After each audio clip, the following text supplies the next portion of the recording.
അതിനിടെ മുഖ്യമന്ത്രി പിണറായി വിജയനെ അധിക്ഷേപിക്കുകയാണ് KPCC അധ്യക്ഷൻ കെ സുധാകരൻ.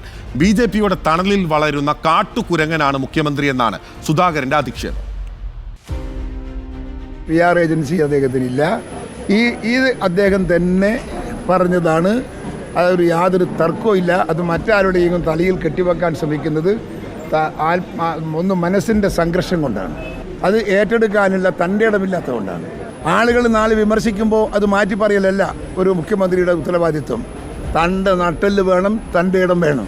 അതില്ലാത്തൊരു മുഖ്യമന്ത്രിയായിപ്പോയി നമ്മുടെ പിണറായി എന്ന കാര്യത്തിൽ നമുക്ക് ദുഃഖിക്കാം. നിങ്ങൾക്കറിയാലോ, 970 ഇവിടെ മത്സരിച്ച കൂത്തുപറമ്പിൽ BJPയുടെ പിന്തുണ കൊണ്ടല്ലേ മത്സരിച്ചത്.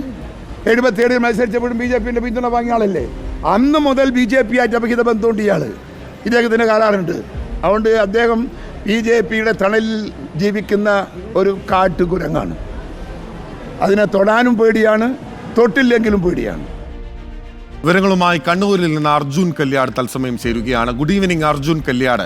വളരെ പ്രധാനപ്പെട്ട ഒരു ആരോപണം ഉന്നയിക്കുന്നു, അതോടൊപ്പം തന്നെ മുഖ്യമന്ത്രി അധിക്ഷേപിക്കുകയും ചെയ്യുകയാണ് KPCC അധ്യക്ഷൻ. എന്തൊക്കെയാണ് സുധാകരൻ പറഞ്ഞത് അർജുൻ? ബിനിൽ, അതായത് പി ശശിക്കെതിരെ കഴിഞ്ഞ ദിവസം PV അൻവർ ഉന്നയിച്ചിട്ടുള്ള ഗുരുതരമായ ചില ആരോപണങ്ങൾ KPCC അധ്യക്ഷൻ കെ സുധാകരനും അതിന് പിന്തുണ നൽകുകയാണ്. കഴിഞ്ഞ ദിവസം പാർട്ടി സംസ്ഥാന സെക്രട്ടറി MV ഗോവിന്ദന് നൽകിയിട്ടുള്ള കത്ത് പുറത്തുവിട്ടുകൊണ്ടാണ് അൻവർ മുഖ്യമന്ത്രിയുടെ ഓഫീസിലേക്ക് എത്തുന്ന ചില സ്ത്രീകളുടെ നമ്പറുകൾ കൈവശപ്പെടുത്തുകയും അവർക്ക് ശൃംഖാര രൂപത്തിൽ പി ശശി മെസ്സേജ് ഈ സന്ദേശങ്ങൾ അയക്കുന്നു തുടങ്ങിയിട്ടുള്ള ആരോപണങ്ങൾ ഉന്നയിച്ചത്. എന്നാൽ ഇന്നിപ്പോൾ കെ സുധാകരൻ കൂടി ആ ആരോപണം ശരിയാണ്, അല്ലെങ്കിൽ അത്തരത്തിലുള്ള ഒരു കാര്യം പി ശശി ചെയ്തിട്ടുണ്ട്, അല്ലെങ്കിൽ പി ശശിയുടെ മുൻകാല ചരിത്രം അത് തന്നെയാണ് തെളിയിക്കുന്നത് എന്ന കാര്യമാണ് പറയുന്നത്. അതിൽ ഏറ്റവും പ്രധാനപ്പെട്ടത് കഴിഞ്ഞ വർഷങ്ങളെ, അതായത് പി ശശി പാർട്ടിയിൽ നിന്നും സസ്പെൻഷൻ നേരിട്ട ഒരു കാലഘട്ടം ഉണ്ടായിരുന്നു. ജില്ലാ സെക്രട്ടറി ആയ ഘട്ടത്തിലാണ് ഇത്തരത്തിൽ ലൈംഗിക പീഡന പരാതി ഈ പി ശശിക്കെതിരെ ഉയരുന്നത്. അത് പാർട്ടി പരിശോധിക്കുകയും അത് സത്യമാണ് എന്ന് ബോധ്യപ്പെട്ടതിന്റെ അടിസ്ഥാനത്തിലാണ് പി ശശിയെ നടപടിയെടുത്തുകൊണ്ട് ബ്രാഞ്ച് കമ്മിറ്റിയിലേക്ക് തരം താഴ്ത്തുന്ന നടപടി ഉൾപ്പെടെ ഉണ്ടായിട്ടുള്ളത്.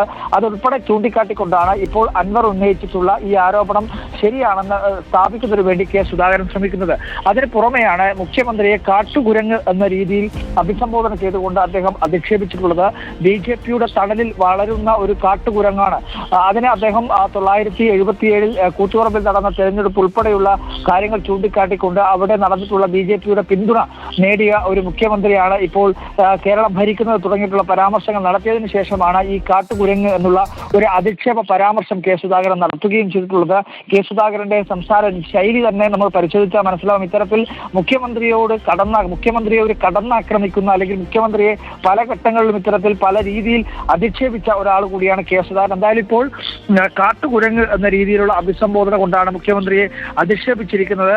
വളരെ ഗുരുതരമായിട്ടുള്ള ഒരു പ്രയോഗം കൂടിയാണത്. അത്തരത്തിൽ സുധാകരന്റെ ഭാഗം അത് പലതവണ ഉണ്ടായിട്ടുണ്ടെങ്കിൽ കൂടി ഇപ്പോൾ അത് വീണ്ടും തുടരുന്നു എന്നത് വളരെയധികം ശ്രദ്ധിക്കപ്പെടേണ്ടതാണ്. എന്തായാലും ഇത്തരത്തിൽ പി ശശിക്കെതിരെ അൻവർ ഉന്നയിച്ചിട്ടുള്ള ആരോപണങ്ങളെ ശരിയാണെന്ന് കെ സുധാകരൻ മുൻകാല ചരിത്രം കൂടി സൂചിപ്പിച്ചുകൊണ്ട് സ്ഥാപിക്കുന്നു. അതിന് പുറമെ മുഖ്യമന്ത്രിയെ അധിക്ഷേപിക്കാൻ കൂടി കെ സുധാകരൻ തുനിയുന്നതും വളരെ ശ്രദ്ധേയമാണ്. ബിനിൽ.